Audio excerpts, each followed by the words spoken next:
relationships, trauma, philosophy. Relationships, trauma, philosophy. Balls deep.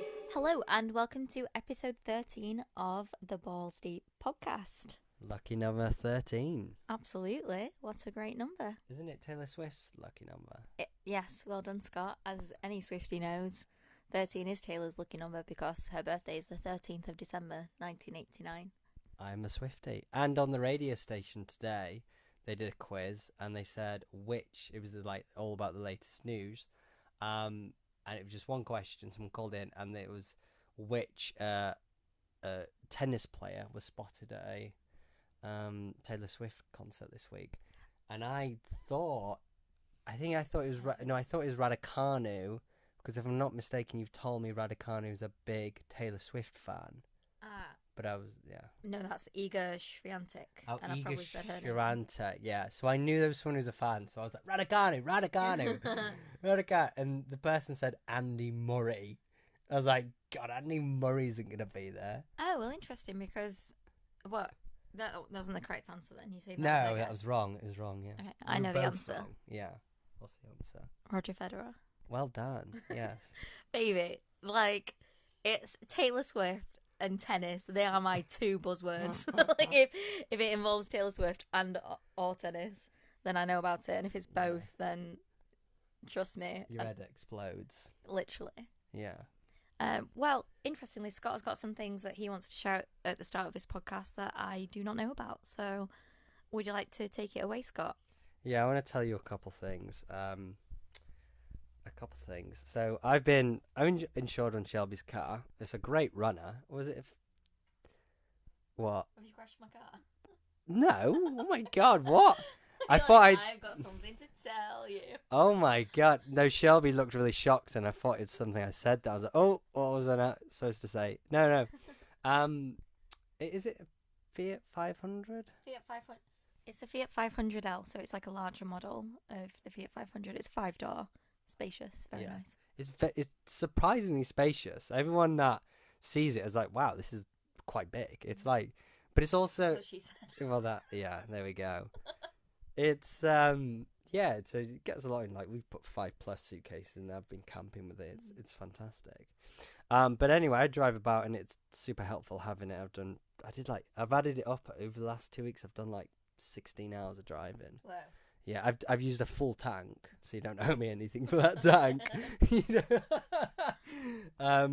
But a couple things about your car. I love your car. I absolutely love it. But a couple things that I've done.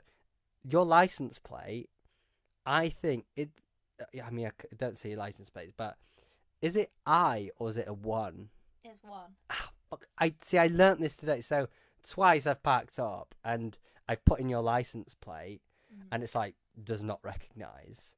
I was like, well, fuck, why isn't it recognised? And I thought, oh my God, it hasn't recognised. I could just walk off. But I was like, no, I'll still pay. And I put in the times. And then today, at another parking place, it says, I put it in, it was like, there's a discrepancy with the license plate. I was like, what? Because I kept putting I, and they gave me 2 selections. And it's the exact same. I was like, what? And then I realised after. Well, so I'll be. Yeah. Can I give you a hint on that? Yeah. Unless it's a private license plate, most license plates have 2 letters, then 2 numbers, and those 2 numbers correspond to the year that it was manufactured. So my car was made in 2016, so that's why it's 16. It's got 2 letters, and then 16, then 3 letters. Wait. That was a lot for me to take. Well, the 2 numbers, everything else is a letter. The 2 numbers relate to the year.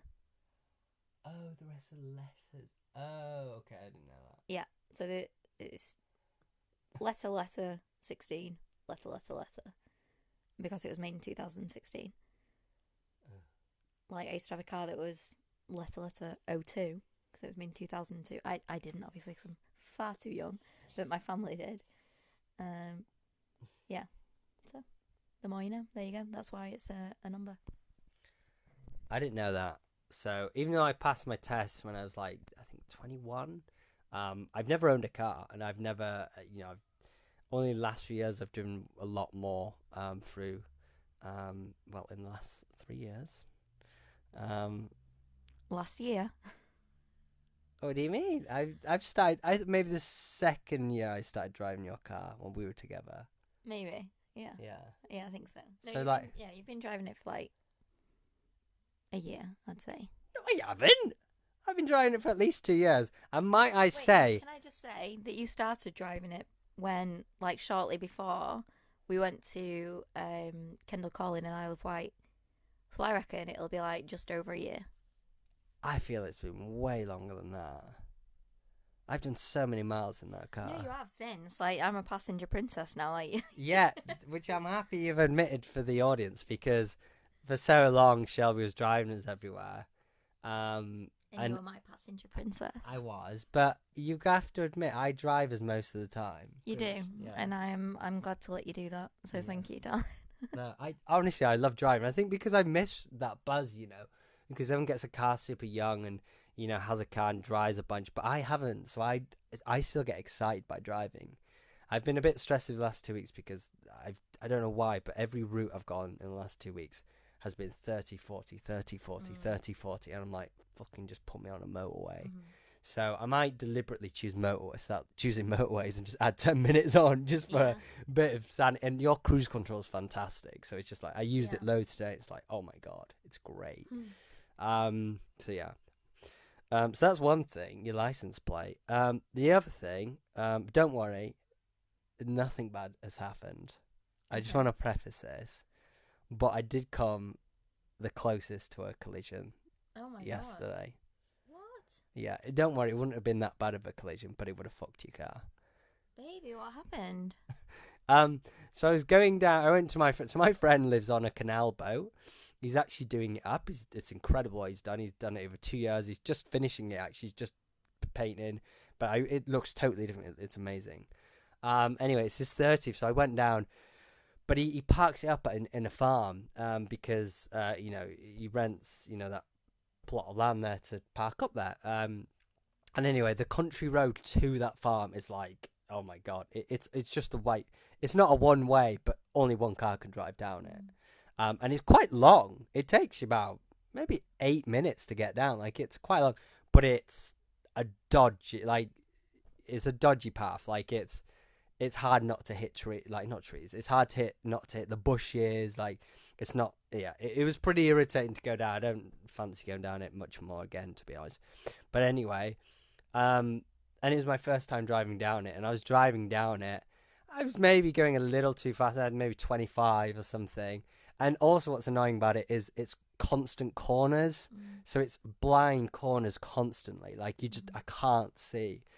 And this woman came flying around this corner like 35 miles an hour, and we both slammed on, and we came about a foot from hitting each other. Oh my God. Like, I was just like bracing, like, it was like, for a second I thought, oh, this might be it, and it wouldn't have been too bad for us, but it would fuck the cars. Yeah.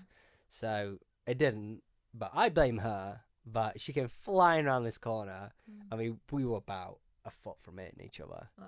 Yeah. Baby, well, that must have been really scary for you. Yeah, I've never had a crash. I've never had an accident. I've had little moments, but I've never come as close as that.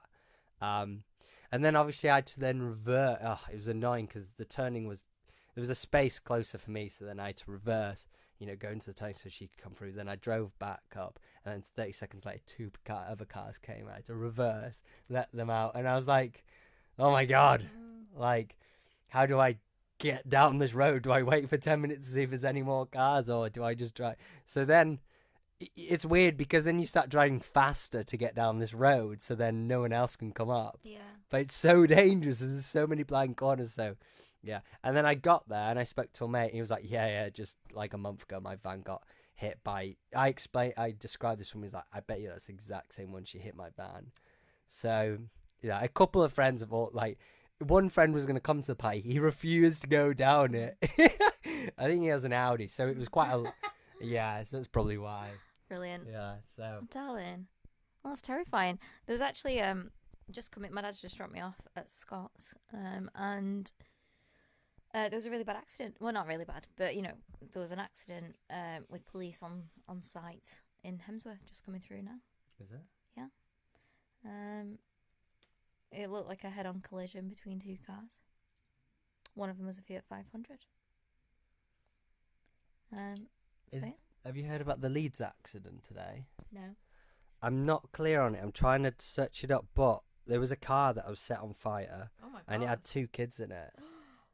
Yeah. They were okay. They're okay. Oh, that's awful. But the mother's been taken in. Yeah. And at the same time today, it's Leeds Pride. So Leeds is kind of going off today. Well, yeah, there's that whole thing in Hare Hills, wasn't there? Like, everything's happening in Leeds at the minute. Yeah, so it was... Oh, it looks like it was on an estate. It wasn't, like, in Leeds City Centre. But yeah, car was... Oh my god, no, it's a pretty bad crash. Yeah, okay. So yeah. Let's move on from that. Anyway, I think I'll leave it there, actually. There was one funny thing. I was having a really serious meeting the other day with the CEO of the company and my manager. And, I work remotely, so I'll just sit wherever there's space, like Shelby sitting downstairs, and I'll happily work on my bed. But I don't judge me, and I'll explain why. But I have shark bedding right now. But I don't usually have shark bedding. I usually just have, no, I don't.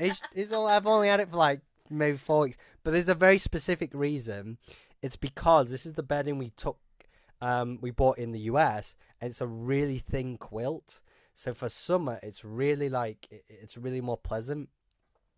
But I always on Teams, I use a background. But sometimes, as people know on Teams backgrounds, if you move about enough, like, things behind you appear. So I'm having it was quite a serious conversation with them. I was presenting stuff. And on that meeting and a meeting where I was interviewing someone, it showed my shark bedding. And I was so embarrassed. To the CEO and someone I was interviewing, they now know I have shark bedding. Brilliant. Baby. Well, be proud. Be proud of your shark bedding. It's really nice bedding. We got it when we were camping in Yosemite, and I absolutely love it. I'm so glad that we brought it back. I feel like that was a really good shout. But yes, well, thank you very much for sharing that bit of information those bits of information. So I was telling my dad that you were meeting your friend who lived on a canal boat, and I said, I think he's a carpenter or a joiner. Yeah. And he said, he lives on a canal boat. I said, yeah, they're going to be going up and down the canal, like the bar hopping and stuff. He said, well, you ought to tell him I'm a good joiner. I was like, oh, yeah. He went, yeah, tell me which pub and I'll join you. Yeah. Shelby and her dad are the exact same with the jokes. Yeah, I hope you guys like that. Well, yeah, I hope so too. Who doesn't like a dad joke? Well, from humorous anecdotes to something a little bit more serious. So, dark tourism is becoming more and more popular, and what dark tourism is the desire to visit sites, usually like historical sites where something awful has happened, or it's got some sort of dark history to it. And this is becoming, and also like dangerous places. But this is becoming more and more popular. We visited the catacombs in Paris, which was really interesting. I didn't particularly. I'm glad we did it. I'm happy that we did it, but I didn't enjoy being in there. How did you feel about it, Scott? Yeah. It was more than I was expecting. It was like way more comfortable. Like, I can push myself, but I just don't think I'd considered what it was. Like, I just thought there was a small room with skulls, but it is like you walk for about 15 minutes, and if you're claustrophobic, don't do it. You are just in almost like a cave. It's under Paris, and it's just everything's dead skulls all around. Like, the walls are dead skulls, everything. Like, it's thousands of hundreds of Not just thousands. skulls, though. It's like a leg bone. It's just bones, isn't it? There's like loads of bones as well as skulls. Yeah, they just have bones everywhere. Yeah, I did kind of take my breath away, actually. After a while, I was like, fucking hell, this is pretty intense, actually. Yeah, it really was because I mean you can picture it, but you really can't picture it. So like unless you've been in there, you can't. There isn't room to move. Like if you move too much to the side, you're gonna hit the bones. Um, like obviously you're not allowed to touch them. Not that I would ever want to. But what I found really bizarre is they put like the skulls in some shapes. Like they make a heart out of the Yeah. skulls. They did an Eiffel Tower out of the skulls, uh, and that just made me feel really uncomfortable. And how this all came about was that Paris was collapsing in on itself, and graveyards were sort of like like landslide into people's properties. So they ended up digging up all these bodies that had already been buried and moving them to the catacombs. And it's millions of people. Yeah, it was. I think there were 6 or 7 years they did it, and then they stopped, and then they did it again. Like some years later, they did it again for like 3 years. Yeah, there are million. I think it's something like 6+ million bodies down there. Yeah, and it's like kilometers of tunnels. Oh, Of it's ginormous down there. Yeah. You would get lost, and there have been stories where YouTubers get quite excited and like to there's that sort of culture in YouTube where you break into things and go check it out. Like because it's massive, this huge network under Paris. There are lots of entrances. You just got to know about them, and there have been stories where people have gone in, they've got lost. Became an extra skull in the catacombs. There was something that I thought was an interesting one. Was I think it was maybe in the could it have been the 17th century? I don't know. I'm really rubbish with remembering dates, and that might not line up at all. But at a certain time period, let's say before the 1900s, where there was some classical musicians held an illegal concert in the catacombs. So they told people it was all word of mouth, and they went down there and played music in the catacombs, which I think's pretty badass in rock and roll.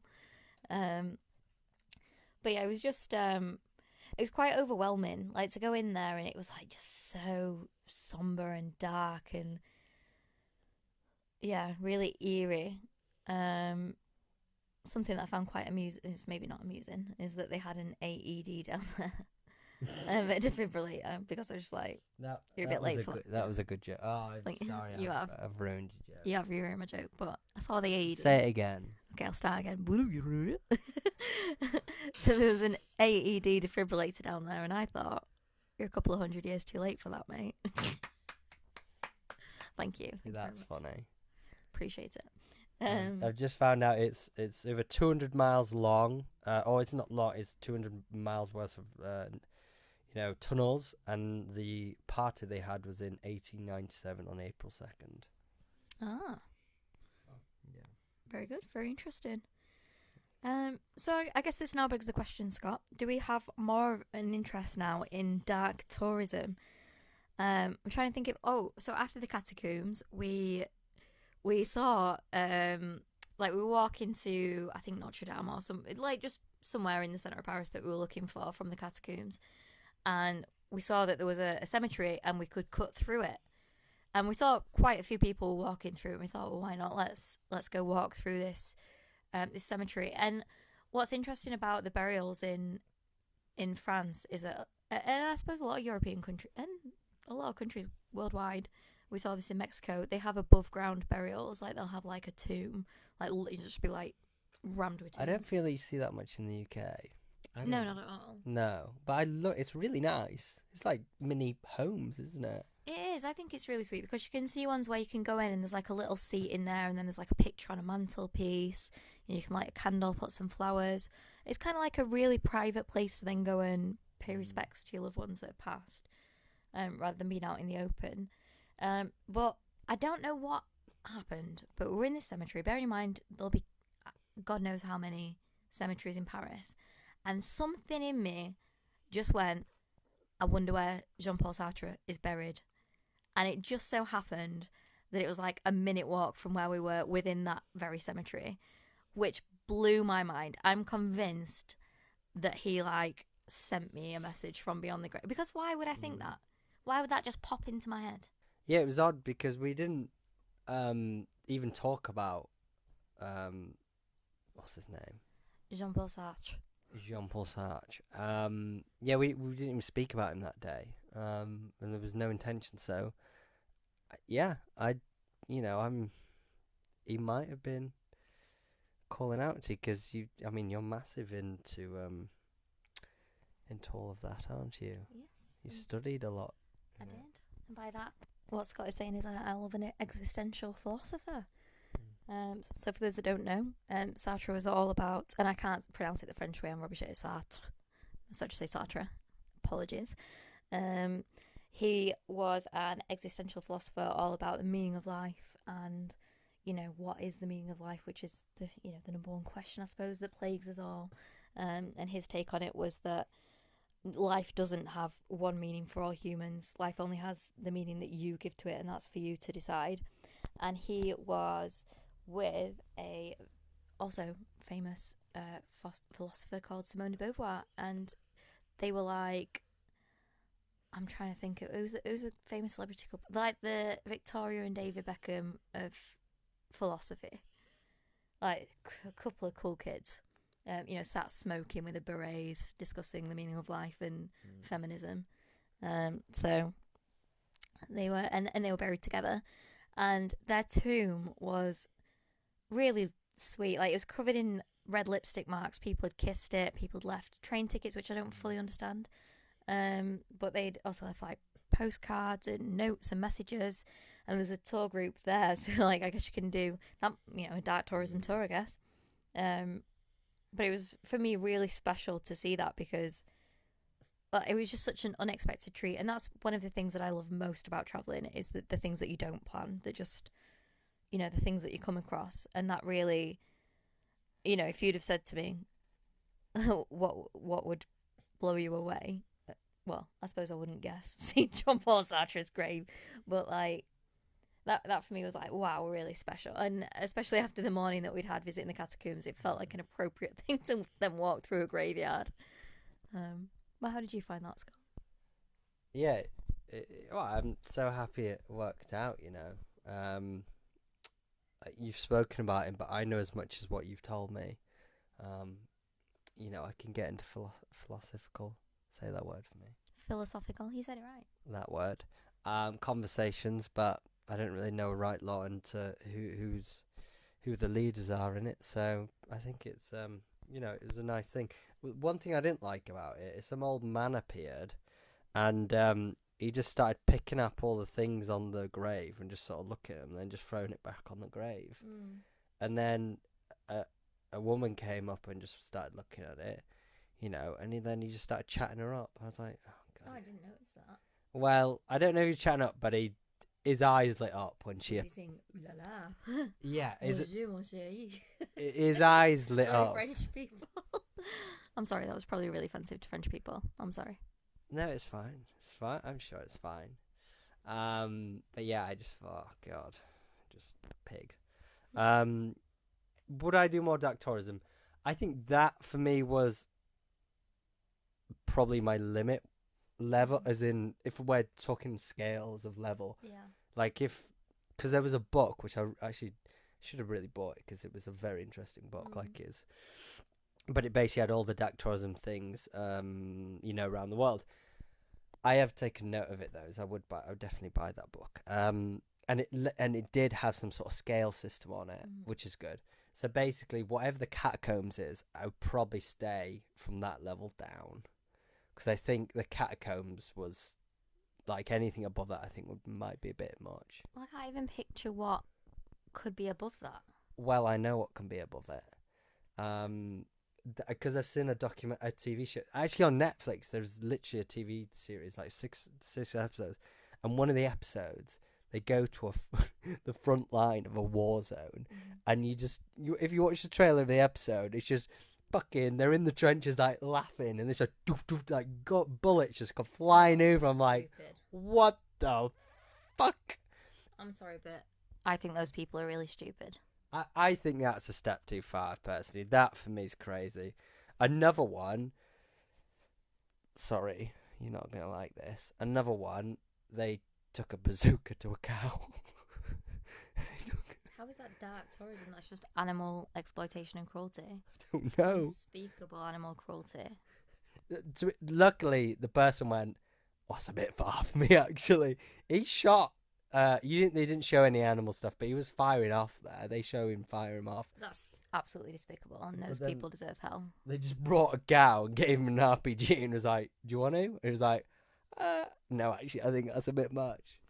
Well, that's deplorable. Yeah. Any human that can harm an animal in that way deserves hell, like literal hell. And that's just Yeah, it's so. I think there is you can go way too far of it.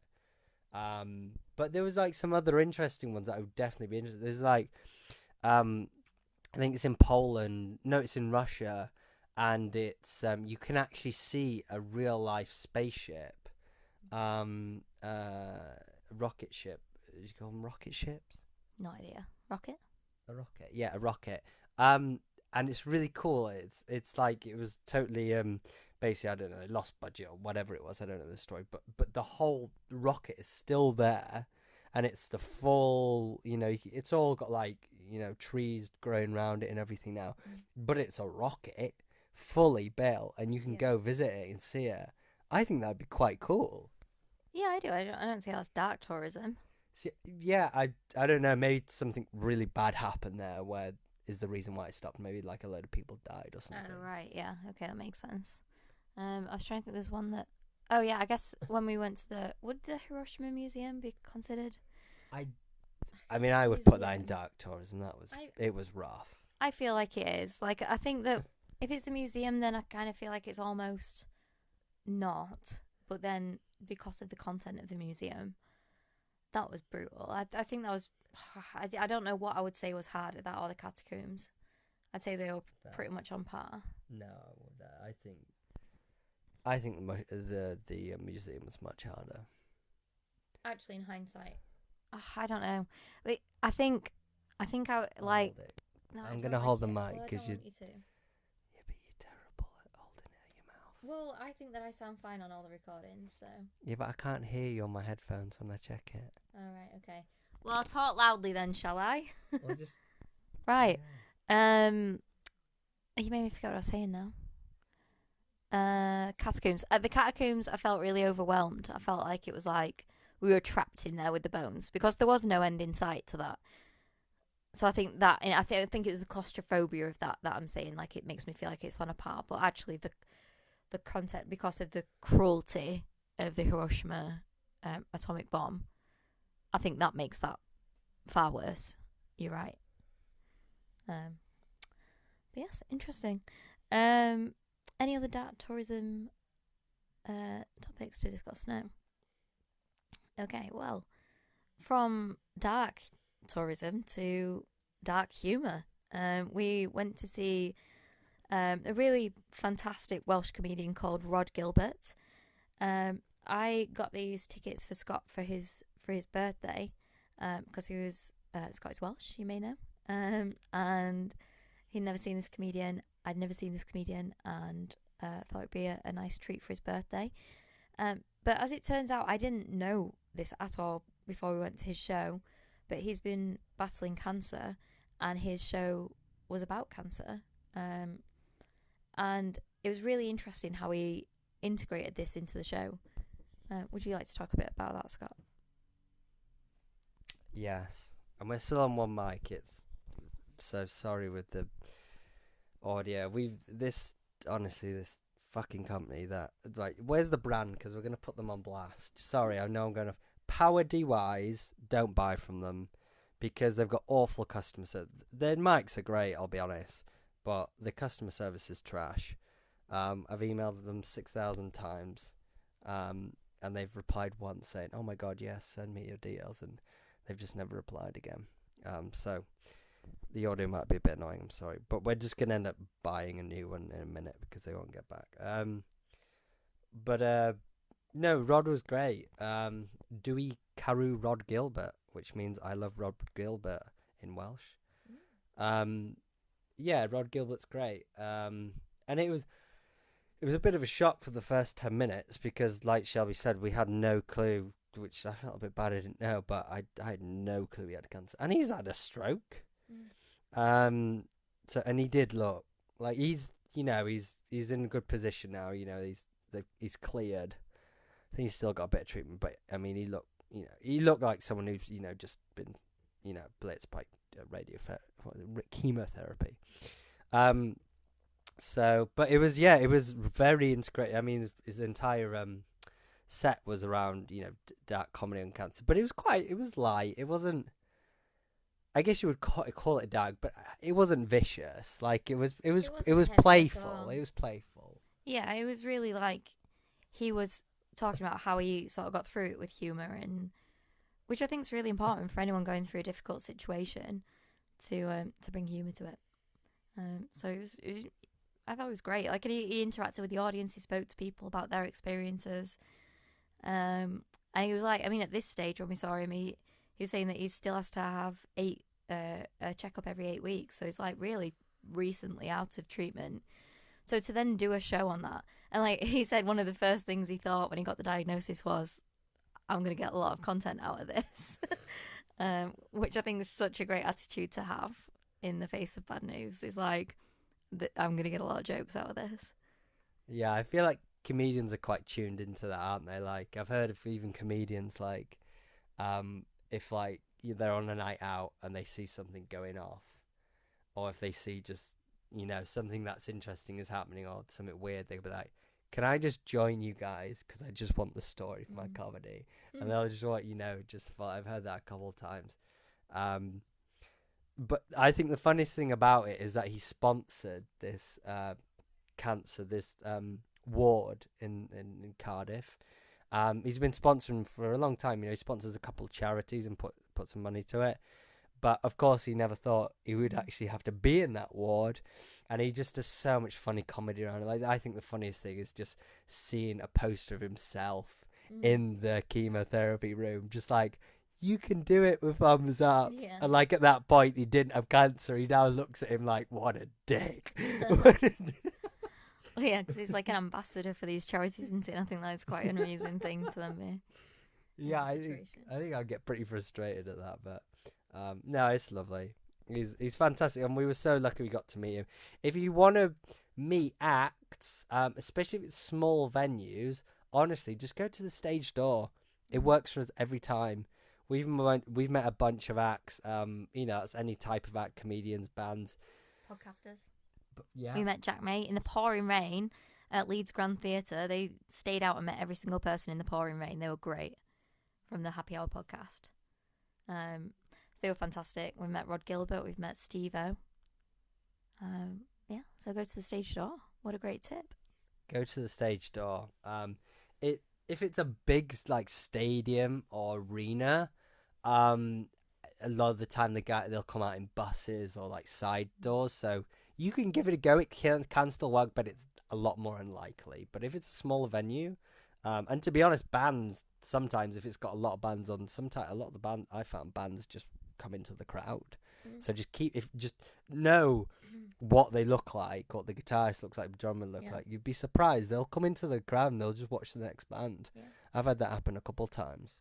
I once stayed in the same hotel as McFly's support act, a band called Go Audio, which for anyone who, it's just like a throwback. They're like, I don't know, they weren't that famous, but they were really good.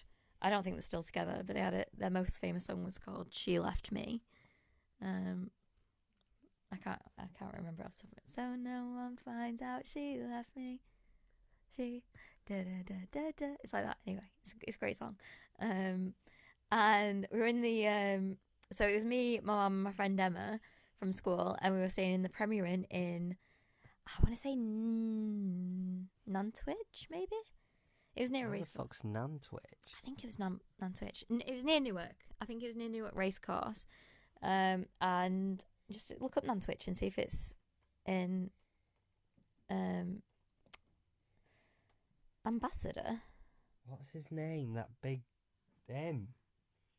Lenny Henry. Oh, Lenny Henry. I love Lenny Henry. I love Lenny Henry. So we were seeing the premiere in, I think, in Newark or Nantwich or somewhere in that region. Maybe in Nantwich, there's nowhere near Newark. I think you've made this place up. Just Nantwich. Nant, N-A-N-T. Nantwich, yeah. Say, is it near Newark? Honestly, comment down below if you've ever heard of Nantwich. Just zoom up. It is a real place. Yeah, I've not made it up. Oh, it's next to Look. Crewe, which will be near Manchester. Anyhow, so I think it was in Nantwich. If it's got a race car, anyway, it doesn't really matter. But we went to see McFly. It's not near Manchester. It's an hour away, so I've completely fucked that. Okay. So we stayed overnight because it was a bit of a trek, as you can see on the map, Scott. That it's next to Stoke-on-Trent. Well, it's not that close though, is it? Who is it? Robbie Williams from Stoke-on-Trent? Maybe. It's quite a big. Yeah, I feel like he's from Stoke. This is such a boring section. Is it Nantwich? Is it not Nantwich? Where is it? Famous people are from. So we stayed in Premier Inn. Anyhow, we got in after the gig, and we saw. We went to the vending machine. Me and my friend Emma went to the vending machine, and go on then. You tell your story and I'll tell mine because you're not listening. And I said, "Oh my god, I'm a really big fan," because I realised that it was Go Audio and they were like just in the hallway, like on the same floor as us, which I think it was even like just one floor. This premiere is really small. And I was like, "Oh my god, I'm such a big fan," and Emma goes, "Am I supposed to know who this is?" Right in front of him. You weren't listening to a word I said. I'm so sorry, I wasn't listening. No, I'm not telling this story. I'm not happy about this at all. Never mind. Well, it's for the audience, don't worry. Right, okay, it's for the audience. This happens all the time. You know, all the time I say to Scott, "Are you listening?" Yeah, go on. And then he's got something else in his head, and I tell him, and then he's not listening. And it makes me feel very ignored. But for the listener, who does care about what I'm saying, she's like, "Am I supposed to know these people?" And I said, "Oh, it's Go Audio. We've literally just seen him support McFly." And then she felt really bad and she took him some beer to the room and we said hi again. So I've been in a rock band's hotel room. Right, you tell your story. That's awesome. I've got a better story. I've just learnt Slash is from Stoke-on-Trent. That's a great story. You should tell it again. I thought he was American. Well, I would have thought that as well. He's from Stoke-on-Trent. Oh, wait. Well, he was born in London. I'm so confused. Oh, wait. Oh, no, anyway. He moved to LA when he was 6. That's unbelievable. That's cool. I can't believe Slash is... How the fuck did I not know that Slash is British? I'm blown away by that. I am blown away by that. But I'm sure your story was great, my darling. I was just searching enough stuff about Stoke-on-Trent. We've got to have a Jamie here. What's a Jamie? A Jamie, if anyone watched Joe Rogan, he has a Jamie, and that's... Oh, well, Joe Rogan can go get flopped. Well, don't say that, because one day you might bring us on. So, I'm Joe joking. Rogan, we're joking. I'm And if you don't like that, don't worry, I don't think that. I'll just come on, so it's okay. I only said that because he's the reason that you are ignoring me. No, I know it was something. It was a lovely story. And you'll enjoy hearing it for the first time when you listen back to the podcast. Exactly. Exactly. I've got an exciting thing ahead. Do we know how long we've been doing this for? Yeah, 20 minutes now. We haven't been doing Feels this like for a 20 year. minutes. 40 minutes. 20 minutes twice. Okay, fantastic. 20 minutes twice. I guess that is, yeah. And we can dive in. Which conversation would you like to dive into? Well, I'm curious about that third bullet point because this one. You... So, the third bullet point is so I've got an observation. I'm not trying to be offensive here. I've just got an observation that I found from assessing the women in my life, I guess. I find that adult women, obviously this doesn't mean every woman, but average adult women have less friends than adult men. What do people think? Or what does Shelby think? So Scott mentioned this to me pre-record, and I can't say that I either agree or disagree. It's not a trend. It's not a pattern that I've at all noticed. Like, yeah, I don't know. Like, I don't have many friends, but the friends that I do have are really high quality friends that I know I can. Not saying that. What I mean is, all of my friends are really close friends. I don't have like a large network of people. If I call someone a friend, I take that word really serious. And I'm not saying that other people don't, but I take the word very seriously. So if I class someone to be a friend, then it's not, someone from work. It's not someone. Well, I mean, you can be friends with people from work, and I have been friends with people from work. But if I call someone a friend, then that means a lot to me. That's someone who's very close to me, who I can trust, depend on, rely upon, and vice versa. So yeah, I have a very small network of close friends. I say the close. All but one live in a different country to me. So All but one live in a different country, and yeah. But it's just an observation. Yeah. You do have a lot of friends. You have a lot of friends, but I think that you are close to them as well, even though you've got a lot of them. I'm close to all of them. I am. Like, I've known them all. Like I've known most of them for like 20 years. There's not many. Out of all my friends, the less time I've known any of them, I don't know, probably 8 years. So I've known them all for a long time, and pretty much all of them I've grown up with. And we just kept really well connected. And we meet up a bunch throughout the year for meals and birthdays. Which I'm so grateful for, because when I speak to other people, they say, oh, your friend group just ends up being 3 or 4 people when you get an adult. But no, there's like 30 of us, and we just meet up all the time. But yeah, so there's a main group, I'd say is about more like 15. But I've got lots of friends in, from different jobs I've had, and traveling about. For me, just like you said, how seriously you take a friend. If I have a friend that I really connect with, like a really close friend, I really make an effort to keep catching up with them. I don't just have friends and just be like, we're friends, but I'm not going to see you for 2 years. Like, we might not. Sometimes it can happen. We don't see each other for a year, but there's a close. But I will always make an effort, and I'll drive down to them. I'll always make sure we meet up, even if it's for a meal or a weekend, whatever it is. So I still very connected, and I think that's really important. So this whole thing, like, people always used to say to me, like, oh, when you're an adult, you'll have like 3 friends. I've got if I was to list them off, probably like 30 friends that I see regularly. Yeah. So yeah. So I don't know. It's an observation. Like, it's, my sisters, again, they all have lots of friends. They have friends. It's not that I'm not saying that they don't have friends, but just a lot less in comparison. Not specifically to me, but I just find other men just have.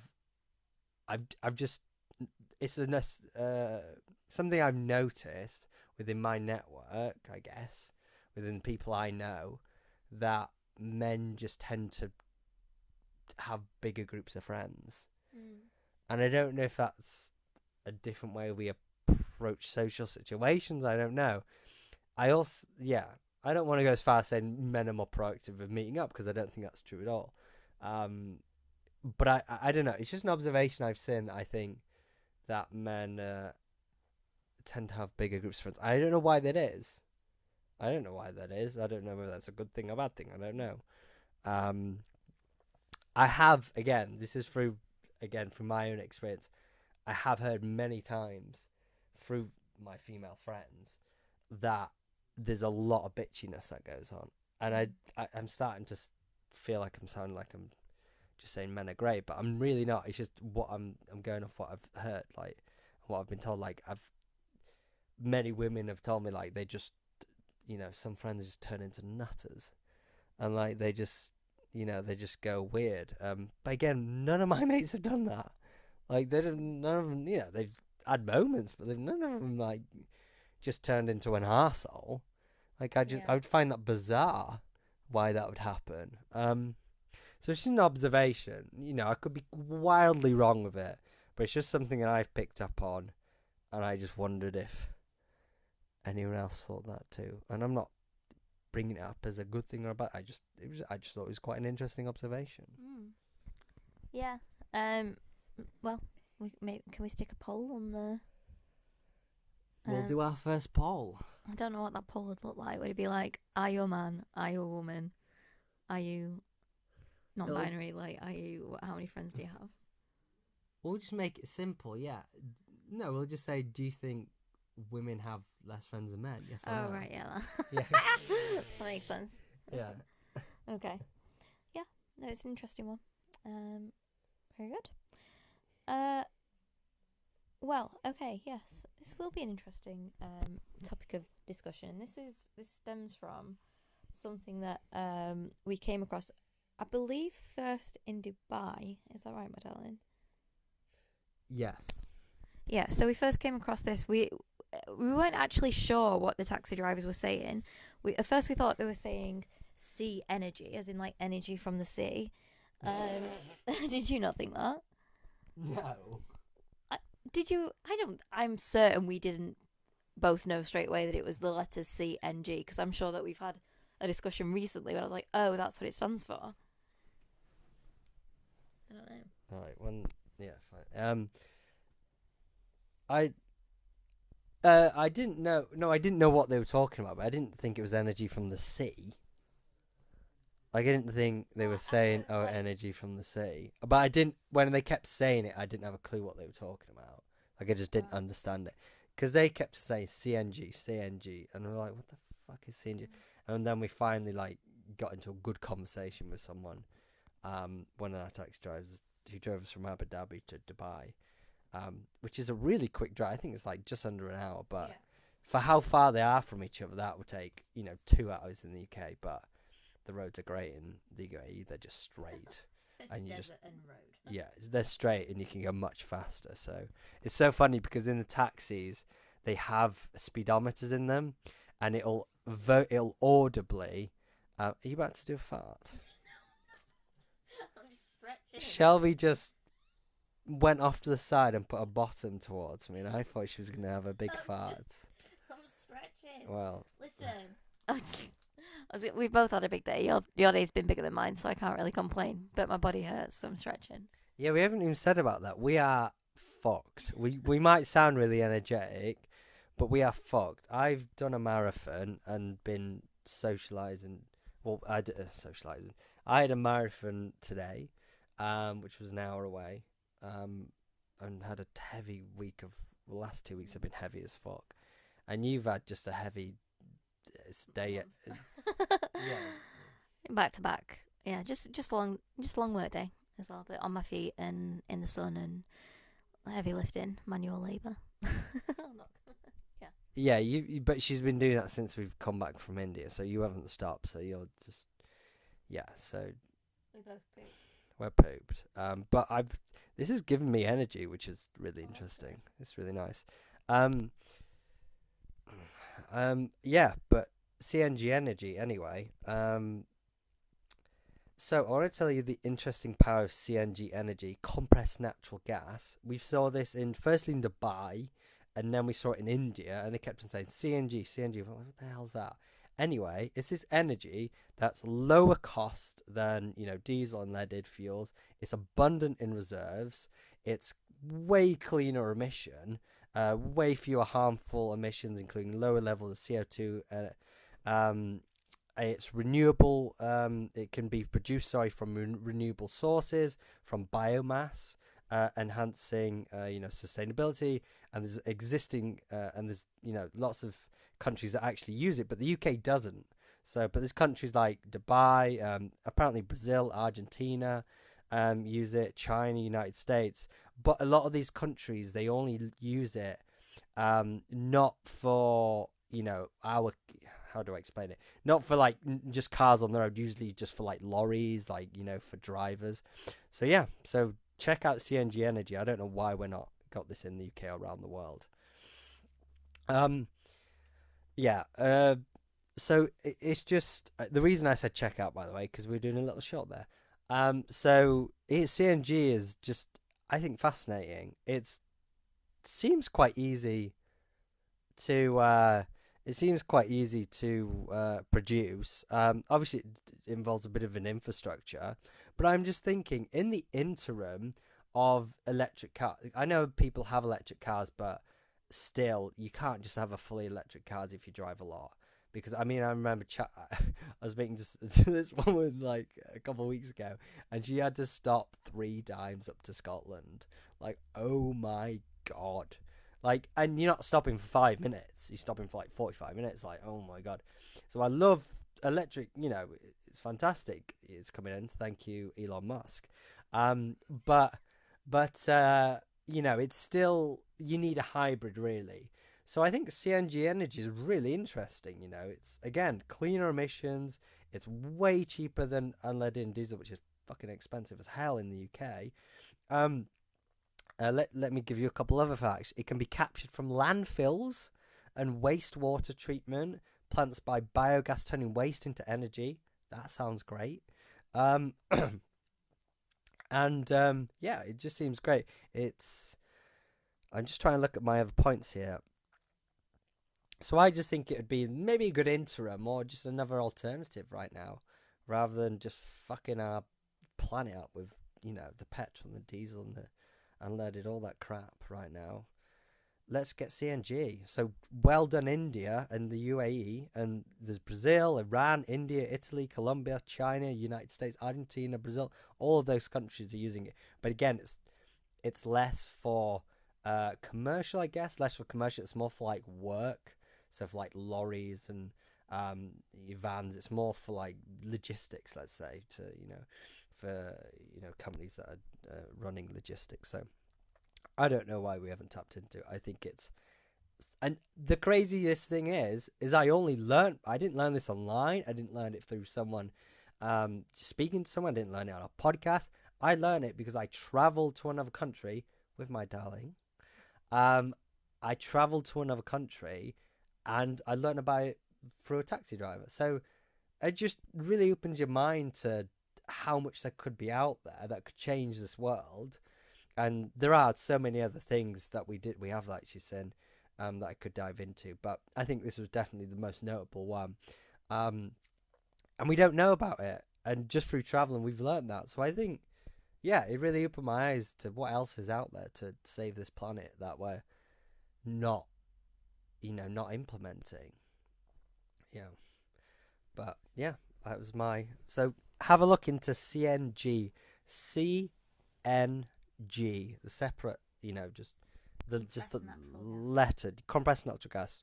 Yeah, just, it's interesting. But anyway, Shelby's going to tell you another interesting fact about herself. It's Shelby. She's got a box of tricks. Honestly. Well, so Scott just likes to put in this segment because he wants everyone to know that I'm a weirdo. So I mentioned on the last episode that I get hay fever in my toes, which is never fun. But another quirky thing about myself is that I get itchy bones and I also get itchy teeth, which people can't seem to understand. Like, I thought that was a normal thing to like have your gums itch sometimes and like your teeth just, you know, like when you're chewing on like a Starburst and it's that kind of like chewy feeling. That's the kind of tickly, itchy feeling that I get in my gums. But I also in my bones, I get very itchy bones, which it feels like an almost crawling sensation. And from what I understand about restless leg syndrome, which, you know, it's like that feel that you need to move your legs, that you just gotta stretch, you gotta move them. I feel that like all over. So when I get itchy bones, it usually happens when I'm tired. I've also noticed if I have too many artificial sweeteners, then it'll happen. So maybe I've got some sort of allergy to that, or maybe it's, you know, got something to do with my energy levels and the caffeine. I don't know. But yeah, I feel a sort of weird sensation in my body that I can only describe as itching and like deep. So like beneath this, it's not my skin, it's not really my muscles. It's like it feels deep and in my bones, and I feel like I've got to stretch and like click my joints and like just contort myself to get rid of the itch that's so deep that like I can't just itch you with my nails. So maybe I'm a psycho. Who knows? If you have experienced this, then please do let me know. Scott worries because I once told him that I'm able to tickle. It's like more that I'm able to tickle myself, which apparently is a sign that you could be a psychopath because of disassociation from your body. So if you experience either of those things, please let us know. Yeah, it's funny how you hold on to things, and I don't know why. I've not consciously held on to it, but I've just never been able to let go of it. So like, if Shelby says some like psychopath stuff, Like what? well, Like what? I don't know. If you get tired, then you can get. She can do this like long yard stare, and it can be scary. You know that stare where, you know, if you're watching a old school horror movie, and you know there's the woman at the end of the corridor, it's that stare in the middle of the night at 1 a.m. Like, what are you doing up at this night? And they just stare into the wall. Yeah, that's so. When we have those moments, I'm like, Can I just say that is because my brain is constantly overwhelmed by chatter, and so sometimes like there's always something going off in it, and it's exhausting and overwhelming, and so sometimes I've got to stare at something blank to completely just calm my mind and get it to empty. Although sometimes, yes, if I'm angry, then I will do that. But I'm most likely not a psychopath. well, and that's why I can't let it go. And I know she's not, but I don't know. It's just, I don't know. I think don't hurt flies, but could be a psychopath. Well, but they're the people, aren't they? You know, every interview of when they find, you know, the killer, when they finally kill him, they go interview with the people in the street. Go, oh, he was such a lovely lad. He was so quiet. That's not true at all. So most people that end up as serial killers. No, it's not. Most people who start out as serial killers start out by experimenting on killing animals first. I literally oppose any animal cruelty. Or cruelty to any living being, including humans, to be clear. Unless they are the kind that will bazooka a cow, then they can just get in the bin. But, I hate that saying. Why did you say that? I'm editing that out. That's gross. I think that was it. You said get in the bin. Yeah. Fuck them. Well, for example, Trump getting shot, they went and interviewed the whole street, and they were like, oh, he was such a lovely kid. He was so quiet. He was so... Honestly. So... We'll never know. Yeah, but that was an inside job. No, it wasn't. Yeah, I don't start that conspiracy nonsense, honestly. He weren't even shot. The blood was going the other direction. Oh, my God. I must say, I will agree the audience were very bizarre. Yeah. Have you seen that woman that was stood behind him? Have you seen that video? Yeah. Did I send you it? So there's like this one woman who stood behind him who seemed to like be looking around and know that it was going to happen because she like sat down and like covered her face, and then as soon as the bullets fired, she'd got her phone in hand ready to film it. Like, people are just weird.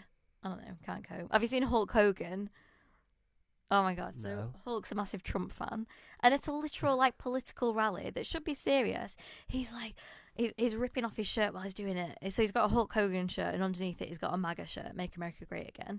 So he's like, somebody can't come and shoot my hero and the next president of the United States. And he's ripping off his Hulk shirt while he's at it, and then showing his Donald Trump shirt underneath it. And they're like, I mean, I'm sorry, we're kind of used to it, like in the Western world, but imagine being like from Japan and seeing that. Like, and being like, is that how they conduct politics? Yeah. Mental. Yeah, I mean, America's just a crazy place, isn't it? And how they can say after shit like that. I mean, there's been enough examples to explain why guns shouldn't be legal. And I'm just not willing to have the argument. It's like, oh, it's my right. I need to protect my family.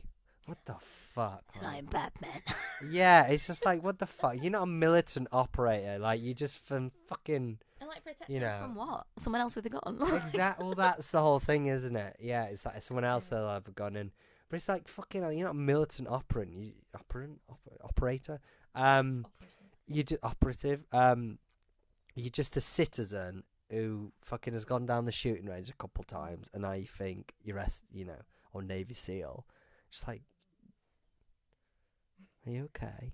Yeah, just my body's making weird noises. I think we're so tired. Our bodies are making weird noises. So let's sign this off. Okay. Well, we thank you for taking a break from your day to get balls deep with us.